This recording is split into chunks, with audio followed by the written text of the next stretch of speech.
workshop. Hi everyone, thank you for joining in and welcome to the growth hacking workshop. So as always in all my workshops I have this ritual where I would like three of you to tell me what got you interested in this workshop. You read that little blurb. So what got you interested in this workshop and what are your expectations from this workshop? I'd like to listen to three people. Who wants to go in first?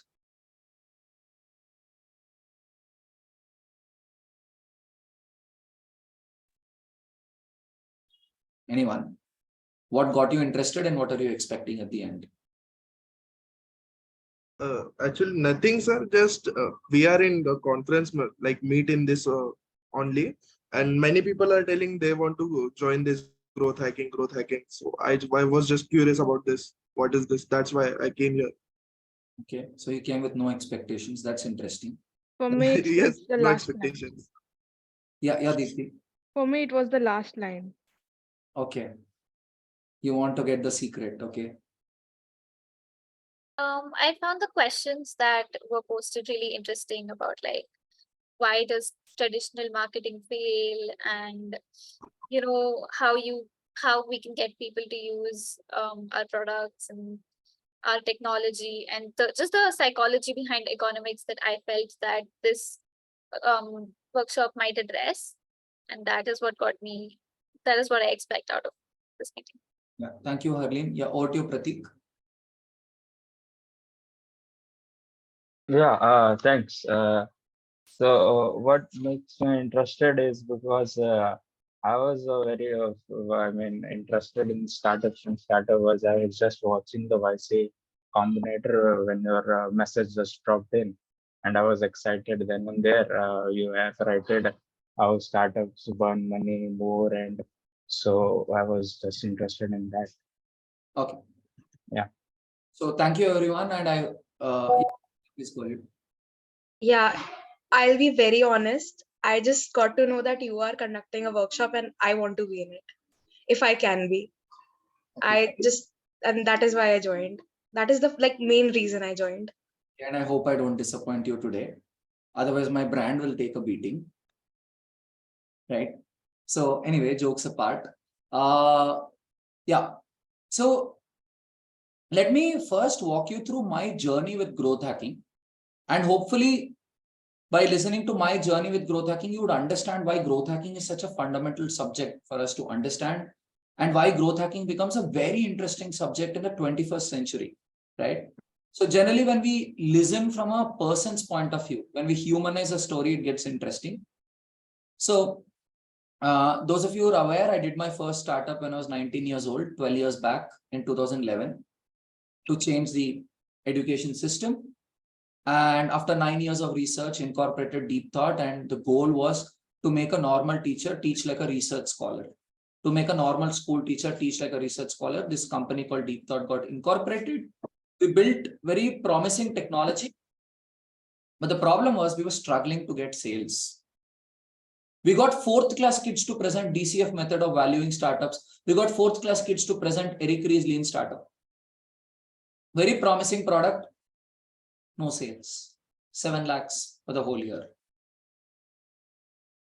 Two of the parents who sent their kids to the classes became investors into the company. Still, no sales, 7 lakhs annual revenue. There was a problem. Then I thought, people said, Tarun, you're not a sales guy, you're a teacher. You need good sales people. You need good business people. You need a marketing co-founder. Okay, that's interesting. So then I built a sales team. The youngest in the sales team had 15 years experience. The youngest in the sales team had 15 years experience. The oldest in the sales team possibly had 30 years experience.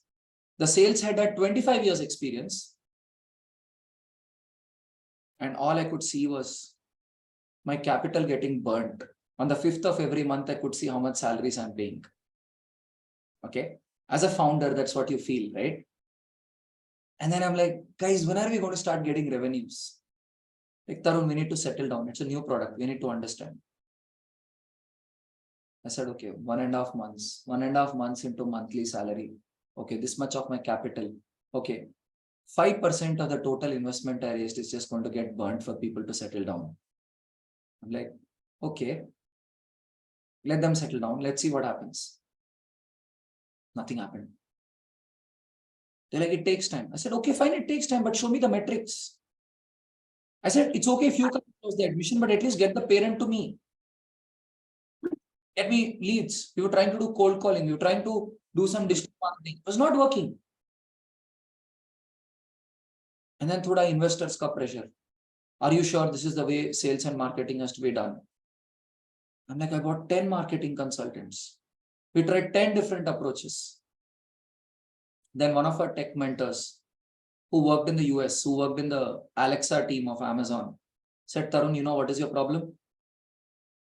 You don't have growth hacking. And then he was like, you have to read this book by Sean Ellis called Hacking Growth. I immediately purchased it. I started reading it. And then you know what I did? I exited the school education space. Changed the industry. And now the investors are like, hey, what are you doing? I said, right product, wrong market. I learned the principles of growth hacking. And within 5 months of that pivot, we're now doing 75 lakh ARR, growing quite fast. And some of the clients are investing in DeepThought now. So there was a turnaround. So there was a time when they were like, hey, you're a scientist, you're a teacher, you can't sell, you're not a sales guy, you're not a marketing guy. This won't work. You don't know how to do things. And today people are like, Tarun, you're a growth hacker. And I think we want some youngsters who bring that thought process into our company. For me, I was like, okay, this is interesting. From, being labeled in so many different forms to finally coming to a position where I could turn things around, not just in DeepThought, but also for a few other organizations by giving them ideas of what they can do. For example, just 2 days back, I was meeting a friend. He's doing a hackathon in Hyderabad and he was like, nobody's signing up. What's wrong? Don't people want software jobs in Hyderabad? I said, no, the problem is you don't have a funnel. And I gave him an advice and now he's implementing that. So this is a very interesting subject and it's very important for founders to learn it. And me being a founder who doesn't have an MBA, who doesn't come from a traditional marketing background, I found this very useful to turn things around in DeepThought. Before I go into what is growth hacking, I just want to add some context by saying, after that experiment failed, I got rid of the entire sales team in DeepThought. I'm not saying they were bad people. I'm not saying they were not competent people. I'm just saying traditional sales people cannot sell disruptive products. It needs a very different approach. So since then, I told myself, I'm the only sales guy of this entire company. No sales team. So we have, there was a point where we had a 45-member team and me as the CEO was the only sales guy in the company. I said, you guys take care of the delivery. You guys deliver to the customers. You guys take care of the content. You take care of everything else. I'll take care of the sales. And now I'm slowly thinking of how to set up the sales team, how to do digital marketing, how to do a lot of things because the fundamentals are figured out. So when I talk to a lot of startup founders, they come to me and say, Tarun, this is not working out for us. We burnt a lot of money on sales. We're not getting returns. They ask, what should I do differently? I ask, don't burn money on sales. They ask, what kind of sales team should I hire? I say, don't hire a sales team. They're like, what are you smoking? I'm like, yeah, sales is not going to work. So then one founder, after a 20-minute phone call with me, he leaves a message on the WhatsApp group saying, Tarun, you opened my eyes. After 1.5 years, I finally understand where I went wrong. And as a founder, I could feel what he felt. Because as a founder, you're fighting against the world. You're trying to prove the world that your idea has merit. But people judge you. People give you certificates. This fellow, ye scientist hai, isko dhanda karna nahi aata. Right? Like, theek hai, you can give me whatever certificates you want, but I'm here to, sell an idea. So I hope I've given you enough motivation of why growth hacking is needed. Because, when I went to a digital marketing agency and said, guys, I need you to get me leads of parents. They were like, Tarun, you need to talk to parents about results. You need to tell parents that your methodology of learning is going to help kids get good marks. I'm like, boss, pura value system ke to baja di aapne. Ki we are here as an education company because we want to, get India out of this ranks and marks wala shit, which is ruining the careers of so many youngsters. And you're telling me to communicate the same thing. Wonderful. We're like, no, Tarun. the top of the funnel is supposed to be very broad. Now, when they come to the bottom of the funnel, you can get those people who are thinking beyond ranks and marks. Then I said, boss, I'm very happy to tell you about the people who are currently paying me money. Many of the parents who are sending the kids to my classes are entrepreneurs or people who are fed up of the education system. They are coming. They want something beyond ranks and marks. Can you find them? They're like, no. I ask, what is your target audience? They say in Hyderabad, 35 to 45, they're likely to have a kid between grade 3 to grade 8. I will target everyone. I said, boss, I don't want Hyderabad. I don't want geographic targeting. I want psychographic targeting. They said, if you don't go geographic targeting, the audience will become too broad. I said, no, you have to make it narrow by having psychographic targeting. I said, look at my interns. Nobody comes from Hyderabad. We Hyderabadis do only IT and IIT. We don't use our brains. People not come from here. They're like, no, we will take one city and target in a city. You understand the problem with traditional digital marketeers, right? They have frameworks and they put everything into frameworks. Now this, and then I talked to one of my friends who was my classmate in Fiji. Those are some of the perks of studying in a top batch in Fiji, that these guys land up in very good, positions, and you can sort of pick up the phone and ask, my life is ekdam kangal. I'm not knowing where it's going. Can you tell me where am I going wrong? He's like, Tarun, your problem is you don't need a senior guy right now. Nobody's going to be able to figure it out. I see that you're thinking the right way. Just get one junior guy who's going to run the digital campaigns as per your direction. But I think you're on the right way. This time before you bring a growth hacker, crack some revenues first. This was the advice one of my friends who's an ISB alum. He gave me this and I was like, okay, interesting. And I went this way. But I hope I've convinced you why sales is not going to work initially. Because you're creating a new category. A sales guy is going to think in traditional frameworks. A digital marketing person thinks with traditional frameworks. And you try advertising. Advertising is not going to work because when you create a new category, people do not know what this category means. Your Uber, you're launching it. It's very new. People are not interested in trying it out. I hope you guys, I don't know how many of you were old enough to remember Flipkart's struggles in somewhere around 2013, 2014. So they launched in 2011. In the initial years, Flipkart would convince people that e-commerce is safe. I'm not sure if you guys recall that campaigns, but initially Flipkart's focus was e-commerce safe hai. They make one kid dress like a grandparent and he schools everyone. Flipkart safe hai. You understand what they were trying to do, right? They were trying to create a category called e-commerce in India. You're not just creating a company or a product, you're creating a new category. So there you'll have to crack the psychology of your users as well. Now, if you're Flipkart, would you go and sell to everyone? Your traditional digital marketer would say, chalo, everyone. It's called spray and pray approach. Sab kuch Bhagwan ke naam pe. Hey Bhagwan, mujhe customer dila do. So that is the traditional digital marketing route. But what did Flipkart do? Flipkart, I don't know if they consciously did it, but one of the first customers of Flipkart were software professionals because they understand how e-commerce works, right? And then, student community lapped up Flipkart and then the others came in. Students and software professionals were the early niche which would pick up the product. So when you're creating a new category, it is super important to understand what is that early niche which is going to welcome you. Not everyone is going to buy your category in the beginning. I'll give you an example. When DeepThought started this new offering of intern and fresher mentoring program, we said the first 5 companies which will come only for the concept.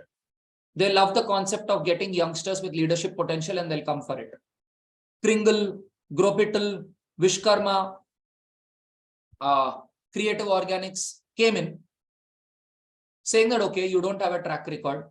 You don't have results to show, but I think I like your concept. We'll come in. We promise some exclusive benefits for taking that risk.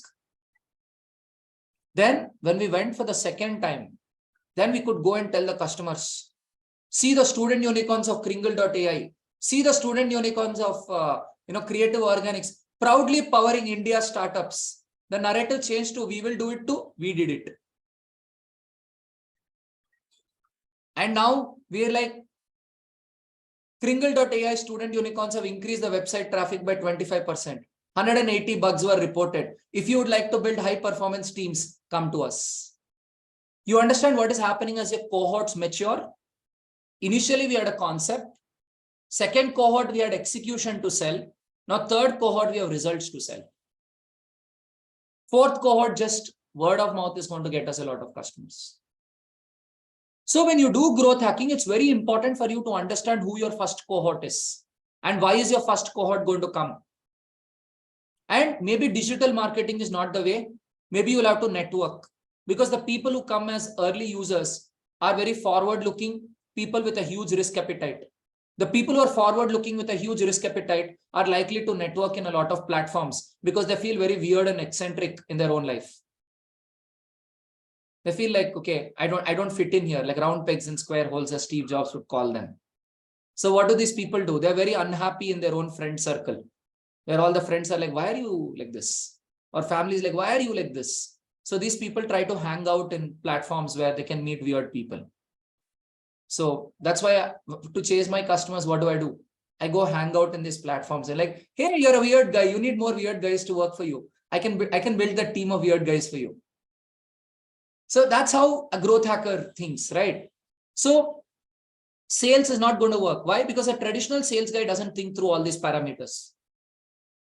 Digital marketing is not going to work because you don't know enough about who your customer is. Okay. So that's when these new concepts come into picture. And I hope all of this has conveyed examples of those platforms. Like I go to startup meetups. Startup meetups are definitely places where, people with risk-taking appetite come in, or some interesting meetups which are happening, like sustainability meetup, or some interesting workshop which is taking place on something. So you open meetup.com and you can find a lot of things, and WhatsApp groups where people try to have discussions. And one more thing which I do is I write a lot of articles. Like even on Ugadi Day, I wrote an article saying, do you know why, the name of the year changes every year? Do you know what is a lunisolar calendar? Do you know why Eid shifts by certain number of days every year? And all of that. So people are curious. So then people are like, who's this guy? He writes interesting content. That's again how they connect with me. And then I say, hey, let's connect over a quick 15-minute call, make new friends. Then they're like, hey, there's this guy from Hyderabad who does cool stuff. I should put you in touch with him. He gets interns he calls them student unicorns, and he gets them to do amazing stuff. You understand how the intros come, right? They simplify it and put it in a, easy manner for people to understand. So this again, approaches of how you network, right? Not growth hacking, but networking. So now let's move into some principles of growth hacking. Now for me, I think growth hacking fundamentally, so see, mouth-to-mouth marketing, you're saying word of mouth marketing is needed, but point is that word of mouth marketing again is a method. You need thought leadership marketing. If you see, look, if you're selling something non-traditional, right? You're selling something non-traditional, it's very difficult for your customers to actually articulate what you do. Not everyone can tell. They can just say, it's very nice, it's very nice, it's very nice, but they've not said anything about it. So one, you need those lighthouse customers. They call lighthouse customers, the people who talk about you. You need those lighthouse customers who are willing to talk and able to talk. B, you need to empower them so they have the articulation to be able to go and tell people what it is. Because a lot of times people want to go and tell, but they don't know how to tell. So you may have to educate people, and that's where thought leadership marketing comes into existence. So there's this very interesting concept called thought leadership marketing. Probably we'll have a workshop on that someday.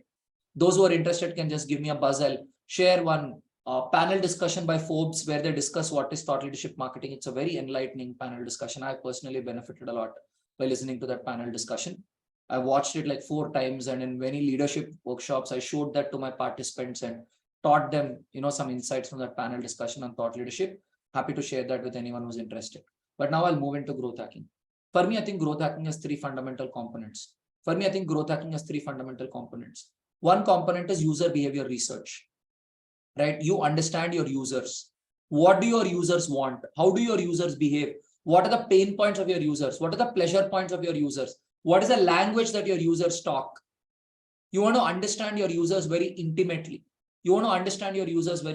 That's user behavior research. One reason why the salespeople and digital marketing people cannot customize is because they don't understand their users very intimately. Okay. So the first part is user behavior research. Hopefully we'll deep dive in a while. Second part is content proposition. Content proposition as in you have different, you have a funnel, right? There's something called top of the funnel where you just ask people, hey, do you want to know more? That's it. You just run an ad and say, ask people, do you want to know more? Or you send a small message and do you want to know more? You don't tell too much. For example, the message you got on the WhatsApp group, just a little teaser, that's the top of the funnel. So let's just say you were in a low trust environment. Right now, you're in a recruitment WhatsApp group, you're in a high trust environment. If you were in a low trust environment, I would say there's a very cool workshop on growth hacking happening, which is going to happen today. And you're going to learn an interesting blend of psychology and technology to drive marketing. If you want to experience the future of marketing, just drop in a hello so I can send you more details. So how many lines? Only 3 lines, right? Am I telling you the whole picture? No, I'm just trying to create some curiosity. That's the top of the funnel. If 1,000 people see the top of the funnel, maybe 100 people want to proceed to the middle of the funnel. Now, name of the second factor is content proposition, right? What content are you going to use, right? So now, once people are interested, what I would do is send them more write-up. Sales doesn't work, this doesn't work, that doesn't work. In growth hacking, we try this. And say, if you're interested, come to the workshop. That becomes bottom of the funnel, where people actually come to the workshop. And then what after bottom of the funnel? If you find this interesting, go and read Sean Ellis' book. Because the end objective is to inspire people to become growth hackers. As a growth hacker, my KPI is how many youngsters am I nurturing so that they can become growth hackers, because the world needs more growth hackers. So you see, I have a 3-step funnel. Step 1 of the funnel, I just tell 3 sentences and tell you, if you're interested, please say a hello so I can send you more details. Then I give more details and say, if you're interested, come to a workshop. At the end of the workshop, I say, if you're interested, go and read this book. Those are the 3 stages of the funnel. So now, at each stage, what content do I tell is your content proposition? What kind of content do I require? Now, there again, it's very important to understand which kind of content proposition works in which environment, because if you're working on a B2B brand, it's more value driven. What value am I creating for you? And it's relationship driven. If it's a B2C brand, it's more emotion driven. There's much more which you can do in your life. While you're ambitious and while you're dreaming big, DeepThought is always with you on your side. That is a B2C content. B2B, great brands are built by great teams. Would you want to bring in individuals who are hired through passion-driven hiring with a continuous mentoring program with Socratic thinking and first principles reasoning? DeepThought can help you build a truly professional team of individuals who can give you that world-class thinking. You understand the difference between both the narratives? In B2B, you're trying to show value. In B2C, you're trying to build that emotion. So depending on your industry, depending on your product, depending on your business model, your content proposition changes. Now, you might say, isn't this the content writer's job? The content writer is just committed to stories. That fellow just continuously publishes stories. And you're like, no, my audience won't connect to the stories. Your stories are too elitistic. Or my audience won't connect to this because this is missing. It's the growth hacker's job to go and tell the audience what kind of content works for your product, for your startup. You understand it, right? I'm not saying the growth hacker writes content, but I'm saying the growth hacker has to be able to lay out the content proposition. What kind of content do we require and at what stage do we require that kind of content? That is what the growth hacker defines, the content proposition. Now, how do you get the content proposition? One is you do your user behavior research. You understand your users really well. You understand your product really well. And you understand the fundamental principles of marketing. Like for B2B, what do you do? For B2C, what do you do? This is where reading all these fundamentals becomes very important, because you get the fundamentals wrong, you're dead. Now, if you ask, then why is it that marketing managers don't need all these fundamentals? because they copy other competitors and so on. They go with templates. Because they go with templates, they don't need these fundamentals to figure out in that particular scenario, what do you require? But if you're a growth hacker and you're working on a new product, a new category, there's no precedent, there's no template. You are the one who's going to create the template. You are going to be that iPhone, and many more China phones are going to come out later. But you are the guy who's creating that category. So when you are the person who's creating that category, you don't have templates to choose from. It's 0 to 1 innovation. If you ask me, digital marketing is 1 to 1 innovation. Growth hacking is 0 to 1 innovation. I mean, if Peter Thiel were to describe it, probably this is how he will describe it. 0 to 1 is growth hacking, 1 to N is digital marketing. What is 0 to 1 and 1 to N? 0 to 1 is you're making the first copy in the world. 1 to N means you make photocopies of what is already there. Copy paste of what is happening. So growth hacking is kind of 0 to 1, right? So what is the first thing I said? User behavior research. Second thing is content proposition. And the third piece would be your, outreach. What channels do you use to put this content out? What channels do you use to engage with people? Now, the channel could be something organic. The channel could be something inorganic. Inorganic as in you could run LinkedIn ads, YouTube ads, Facebook ads, Quora ads, different social media platform ads. It could be social media marketing, or it could be search engine marketing. What is search engine marketing? Like Google ads, right? So the difference between social media marketing and search engine marketing is search engine marketing is intent driven. If somebody wants to buy shoes, that's when the person comes to Google and asks, where do I buy shoes? So with search engine marketing, if you know that there are people who are looking for something which you're serving, it's fantastic because you're only connecting with people who have a genuine need. So search engine marketing is intent-based marketing. Well, social media marketing is where you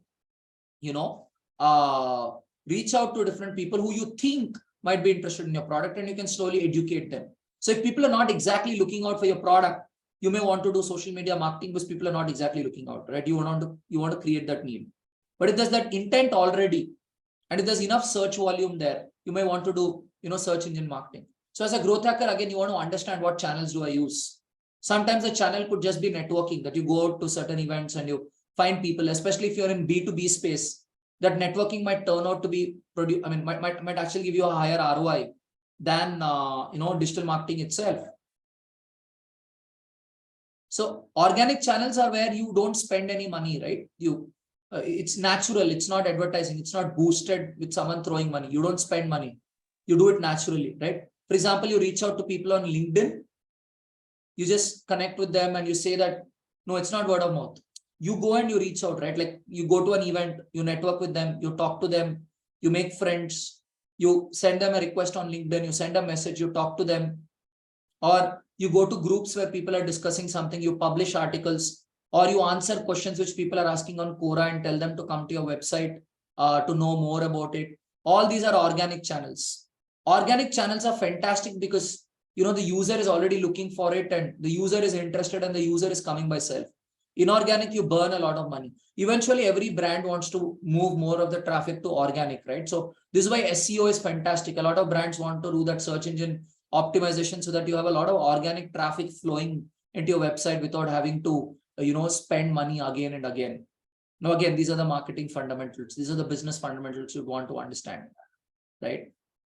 So there is this piece of user behavior research. There's this piece of, content proposition. And then there's this piece of what channels do you use and why do you use those channels and so on. This is my understanding of growth hacking. This is not what Sean Ellis presents, but user behavior research is something which I bring in. I've been into psychology research for a long time. So I've realized that, in growth hacking, user behavior research is also something that you'd want to work on.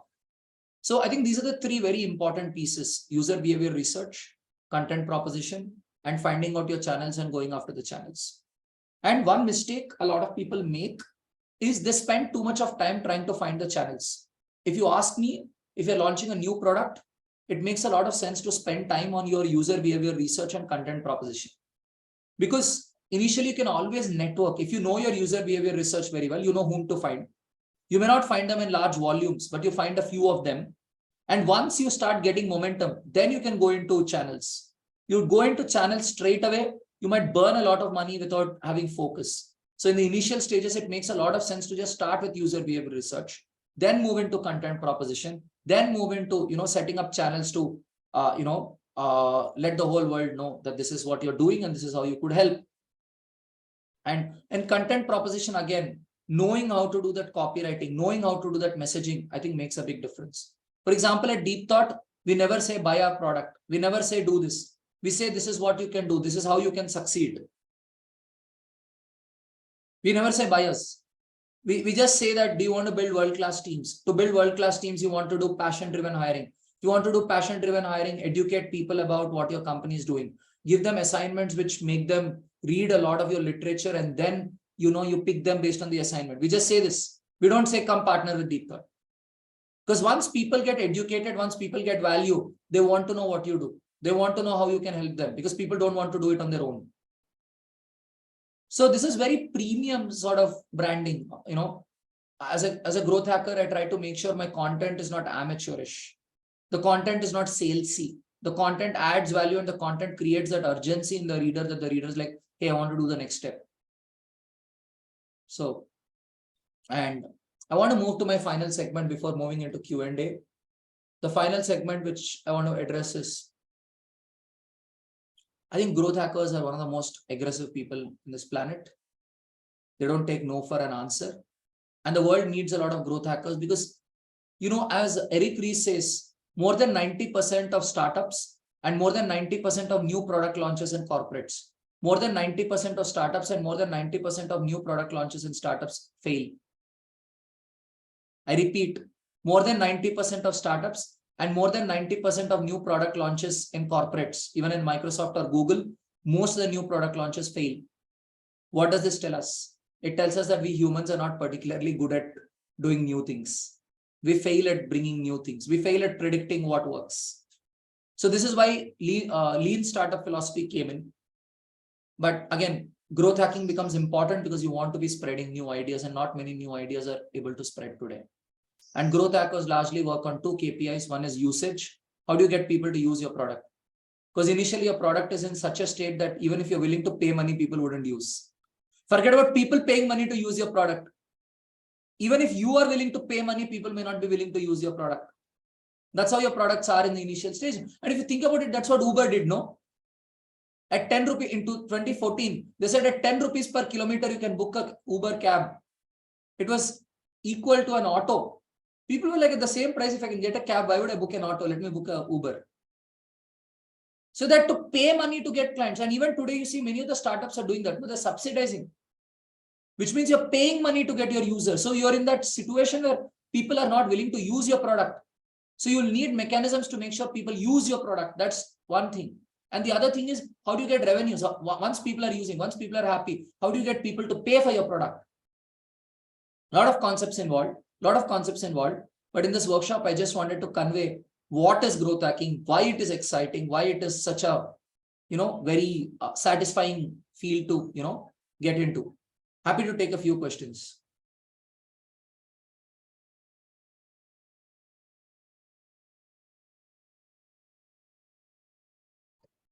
Sir, what do you think about Geo? Geo also done that growth hacking technique, I guess they use to attract all the entire market of internet, right?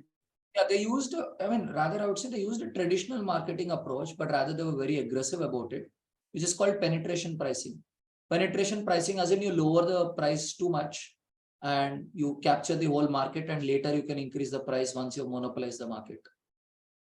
So that's a very well-known marketing strategy, just that they had the aggression to go and execute it. I'm not sure if they did a lot of growth hacking. I've not followed Geo that much, so can't comment. But if you ask only about the pricing, I would call it penetration pricing, and that's like a usual marketing strategy, just that companies don't do that because it's very risky. You'll need a lot of capital. You'll need huge financial muscle to do that. Growth hacking is now one whole segment in the industry, right? Yeah. Right. Okay.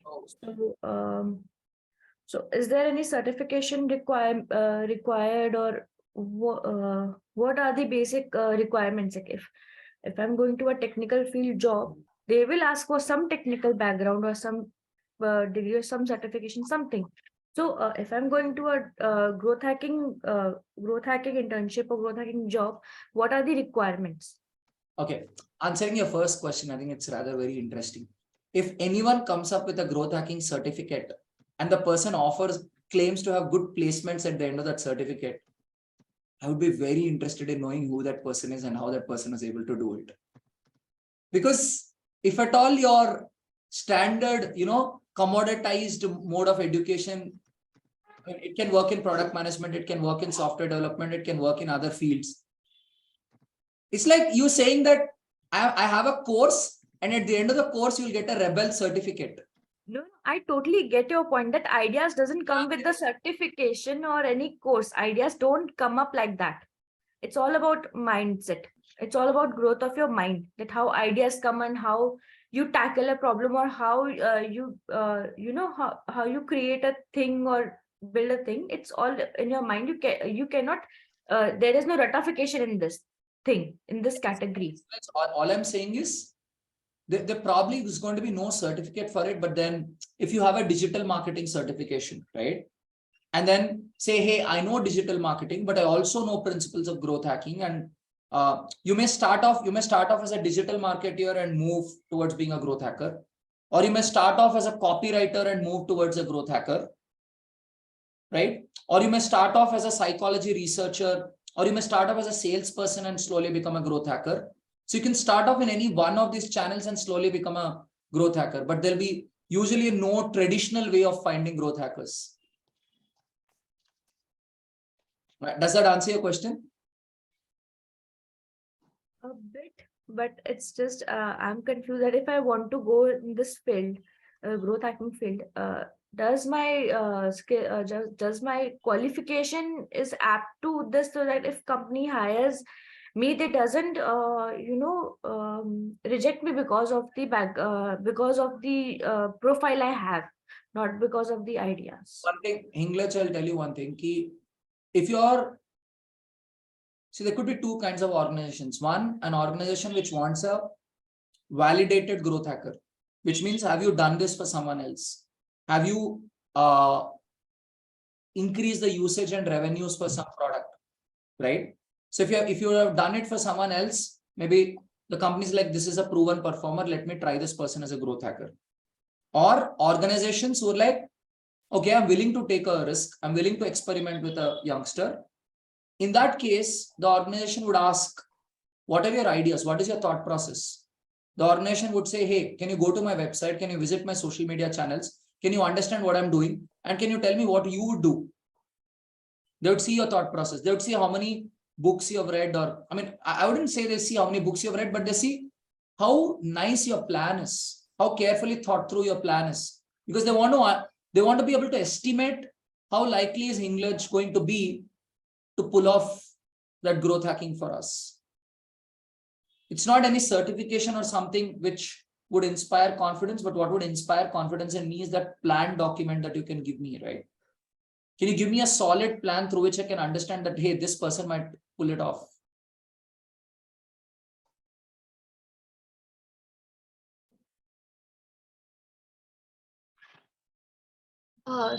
So Tarun, I have one question. Like, do you think content is more important or channelizing the content is more important? I mean, what is your view on this?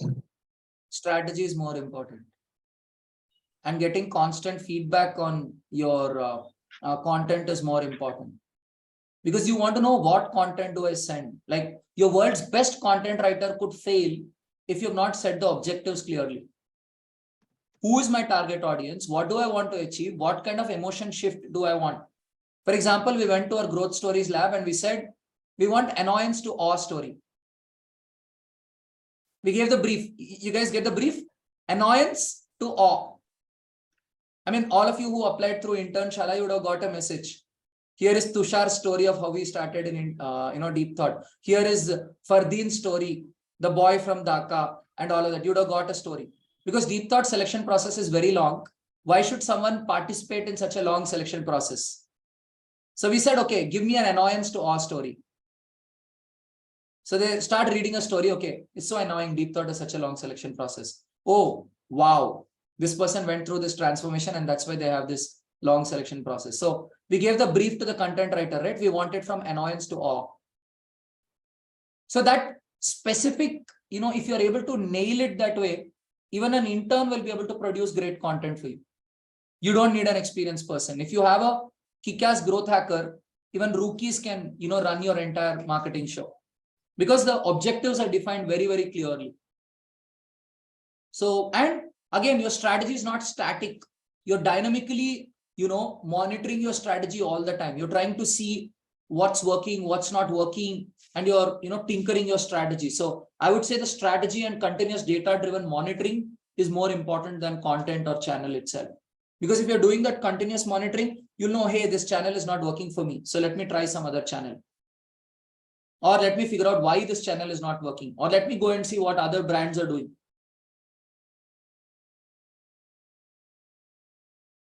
For example, some startup program targeted me on Instagram. So then I called up that startup founder and said, dude, can you connect me with your digital marketing head? I want to figure out how they targeted me. So I could target other startup founders too. And they said, yeah, we'll put you in touch. So again, being mindful, right? And look at these guys targeted me. They said, Tarun, you're a startup founder, attend this event. They targeted me. So then one of my friends knew the founder of that startup. I said, Arey, put me in touch. He put me in touch and I said, okay, I want to talk to your marketing team. I want to learn how they've done this. Again, you're looking out, right? Constantly in your network.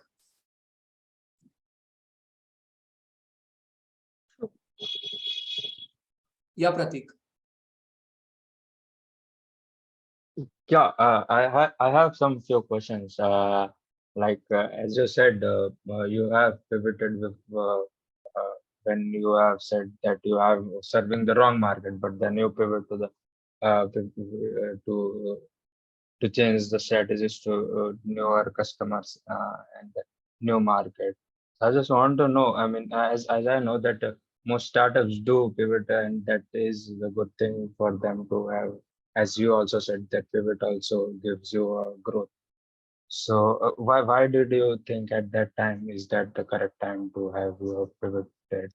I mean, to change our that growth to, I mean, change our market. So yeah. See, look, a lot of startups have done pivots, and even today when I go and meet some of the investors, they're like, hey, very good pivot. Right? So now, for me, I think it's always easier to see things in hindsight. A lot tougher when you're actually doing it, and especially when stakes are high. But I think in hindsight, what I can see is I could introspect what DeepThought as a company was strong at.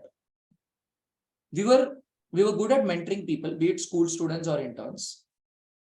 And the problem was we had more interns than students in the company. We had a better track record at mentoring interns than at mentoring our employees than in mentoring the end customers. We were very good at recruiting. We were very good at mentoring. And we saw that in the industry, everybody was very bad at it. So initially we thought we'll do this on the side to make some money. Then we're like, no, this is the main thing to do. Once you can succeed, and once the world's best data science talent comes from DeepThought, then you go back to school and say, why don't you start this from 3rd grade? And then DeepThought will say DT versus IIT, which is going to help you get a better job. So that's when we made this pivot. So if you ask me, how do you decide how to make pivots? My answer is simple. You understand what are you strong at and what is the market scene right now? And how do you make that marriage between the market scenario and your strength?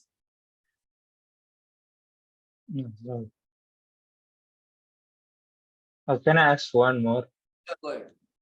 Yeah, it's this. I mean, how this early adopters? You said that like Flipkart has software engineers and school students. So, like, did you have to predict? I mean, Flipkart is also surprised by these early niche, or they have predicted it. Like, do you also? I mean, have any prediction that who will be the details, the early adapters or early niche? Or it will be surprising to DT? See, I think we make a guess, and we try. And as we go more and more into the market humbles you, right? The market humbles you. And then you start understanding who works. Like as I started selling to some customers, I realized second time and third time founders were better customers. Because they already went through the grind once and they understood how tough it is to build a good team and what do you lose if you don't have a good team. So they became better customers for us. It's like saying if you're selling a matrimonial service, probably a divorcee will be a better customer for you than a first time person, right? Or maybe some counseling service or something like that. So in that sense, I think second time, third time founders turned out to be people who understood the value better, or people who were successful at building teams in the first time also were like, hey, it's a tough job, but it's very important. If Tarun says he'll do it for us, why not outsource so that we can focus on our business? So we realized somebody who went through the grind understands the value of building a good team, and that turned out to be a better place to look for clients. But as I saw second time, third time founders, later I realized small and medium businesses became very good clients because they want to get, good students into their company, but not many students show interest in small and medium companies because they don't have the glamour of a corporate. So when DeepThought says, hey, we'll go get people for you, they were pretty interested, and we were able to get some really interesting small and medium businesses as clients. So that was a surprise. I think you're in for a lot of surprises as a growth hacker. Right. Very complex. The world is very unpredictable.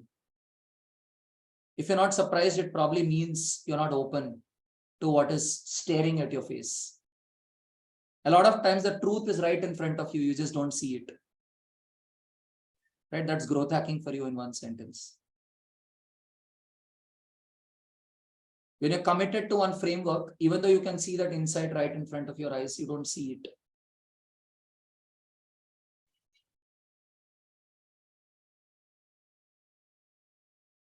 Okay. We have time for two more questions, I suppose. Yeah, 6:25. Yes.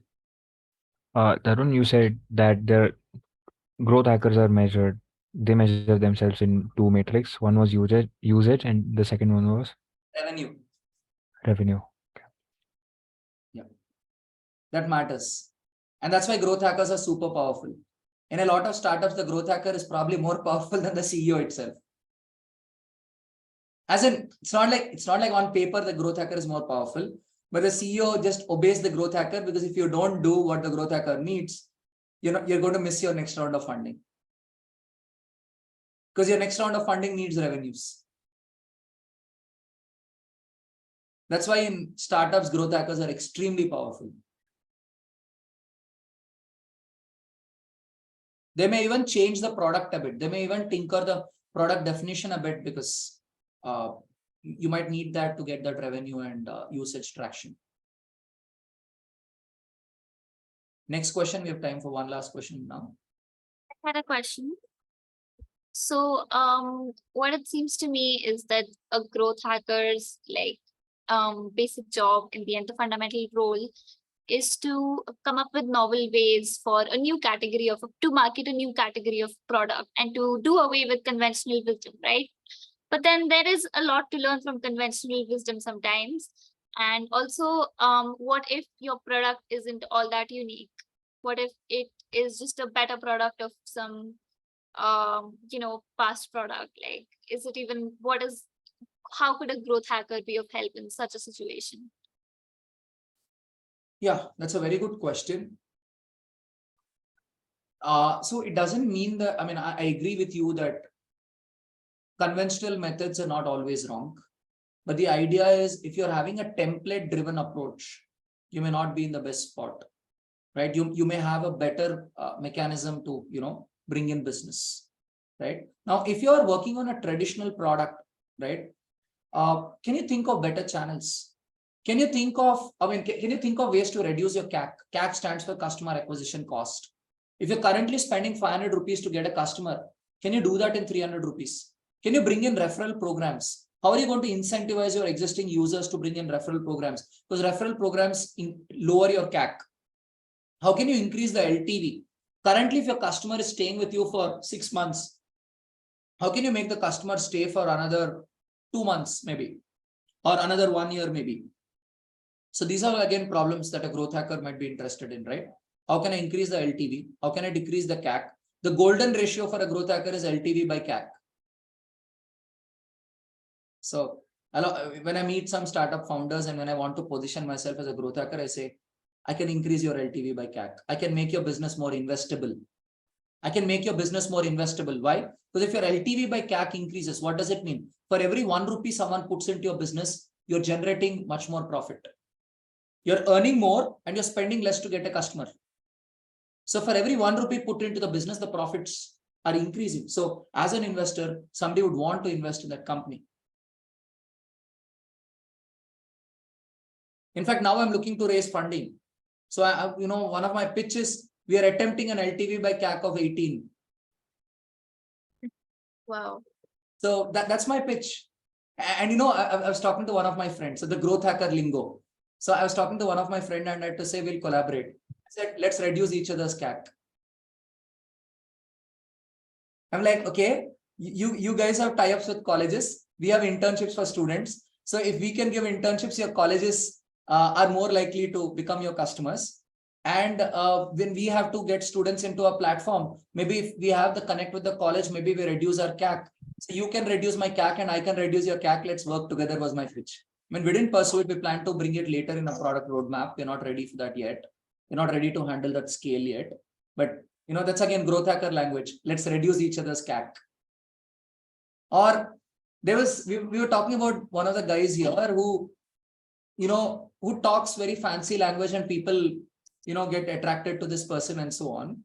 So we were like, that guy has low CAC, low LTV. We have high CAC, high LTV. That is why we struggle. But this guy succeeds, but he eventually loses his customers. That is why he's possessive about his customers, because he knows that his LTV is low.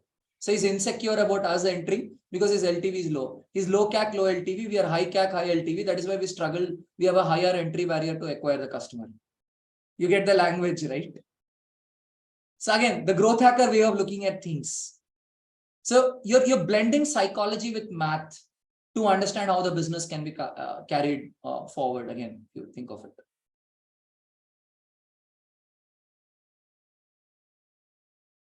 Okay, we'll conclude this workshop with reflections. I'd love to listen to what are your thoughts and feelings after this workshop. I'd love to listen to 3 reflections. Who wants to go in?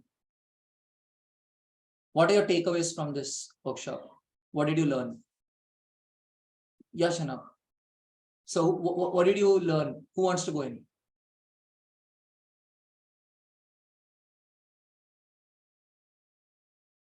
Anyone? What did you learn from today's workshop?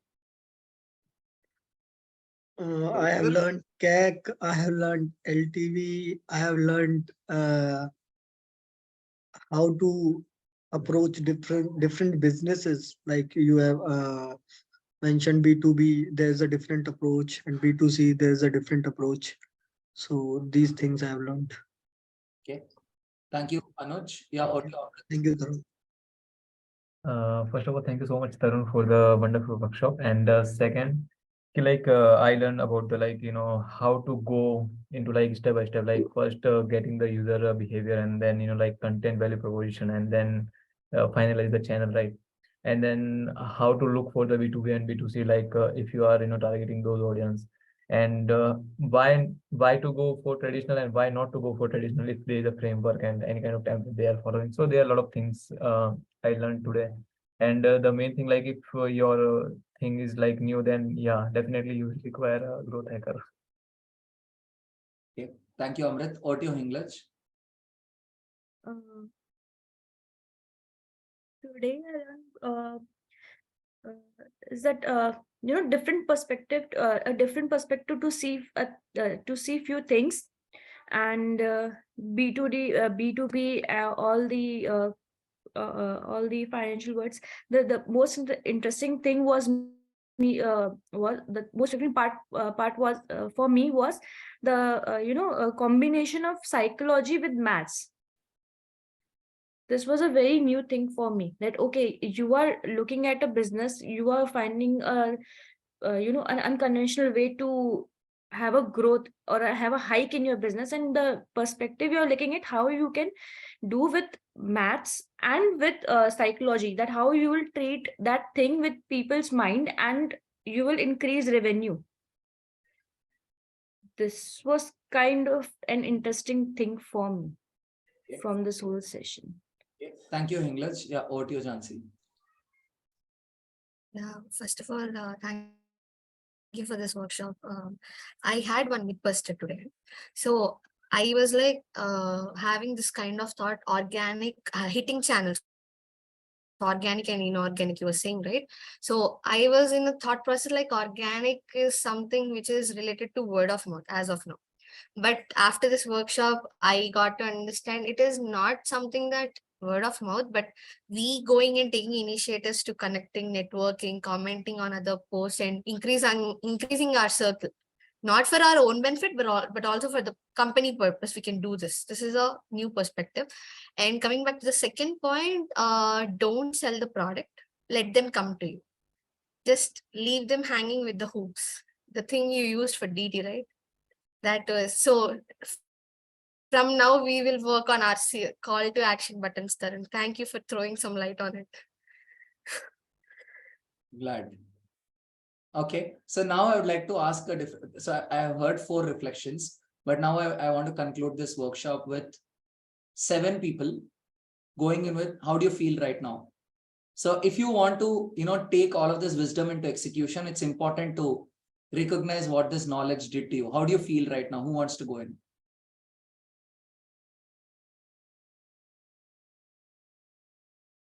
And I have a secret to tell you after this. How do you feel right now? Once the 7 feelings are spelled out, I have a secret to share with all of you. Sir, we feel very awesome to like heard about your story and everything. It is very superb. Like we learn many things from like how to run a startup and how to like break the thought process of our education system, which is very like old and poor, which is like for basically for servants, not for entrepreneurs and all like that. Okay. Thank you, Swaraj. Or to Amrit. Yeah, so I'm feeling like, broader, excited, yeah, but broader, like kind of fell over intellectually. So yeah. Okay. Thank you, Amrit. Or to you, Deepthi. Even I feel excited, but there's also another feeling that I get before I, I make paintings. So before I make a painting, I imagine it in my mind and I just go in with my intuition. So that's the feeling I got right now. I want to learn more. I want to get into it. Okay. Thank you, Deepthi. Or to you, Jansi. Yeah, right now feeling empowered, and I kind of visualize the stuff what I can do from here after. So just a matter of plan of action and deep diving into it. Thanks for it. Yeah. Thank you, Jansi. Or to you, Shubhi.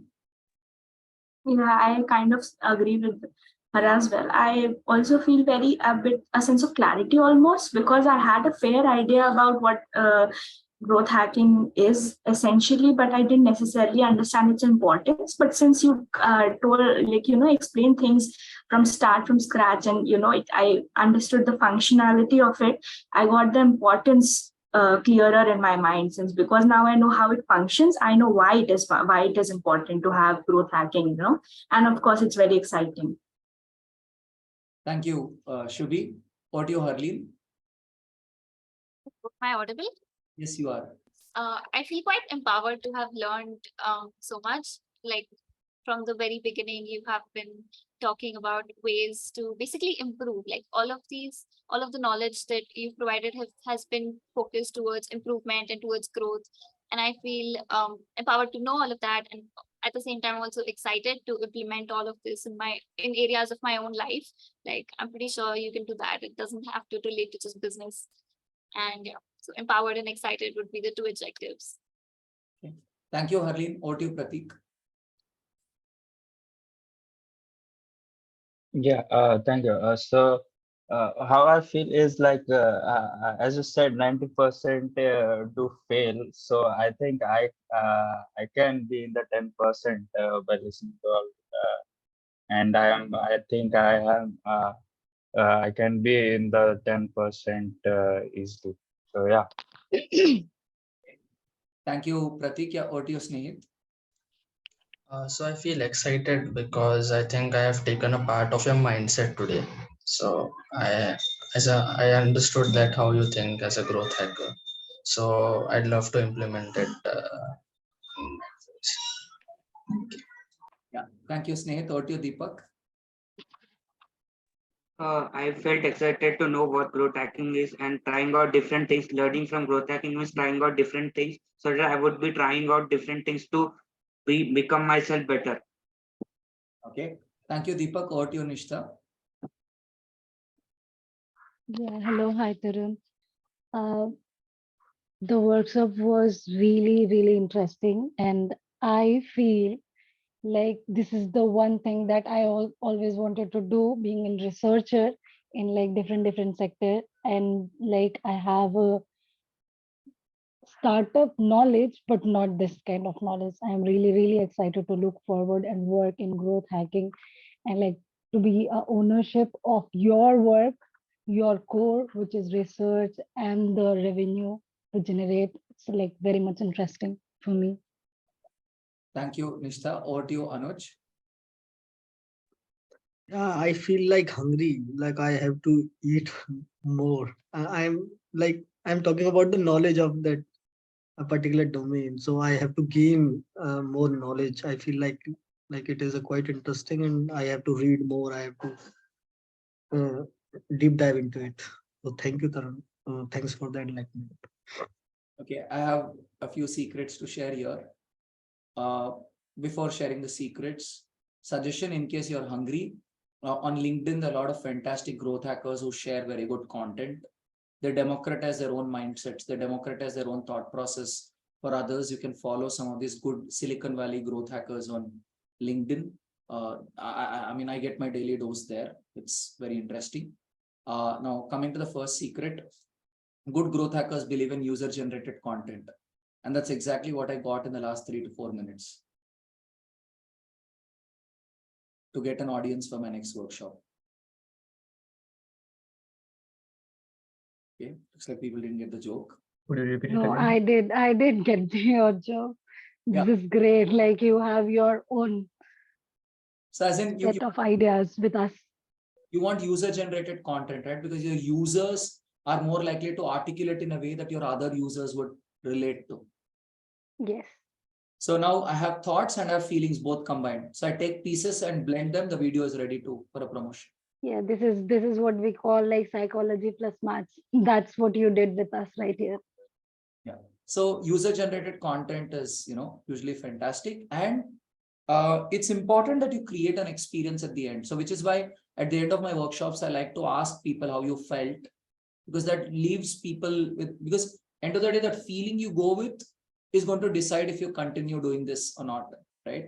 So, and I hope you guys would continue reading about growth hacking. As I said, the smallest little step you could do is just follow some good growth hackers on LinkedIn and develop that appetite to consume a lot of articles on growth hacking, right? That could be the smallest step. And maybe implement 1 or 2 of these ideas in your work to get more usage for whatever you create, right? So thanks a lot for joining, and I hope these ideas would be useful for you in your projects.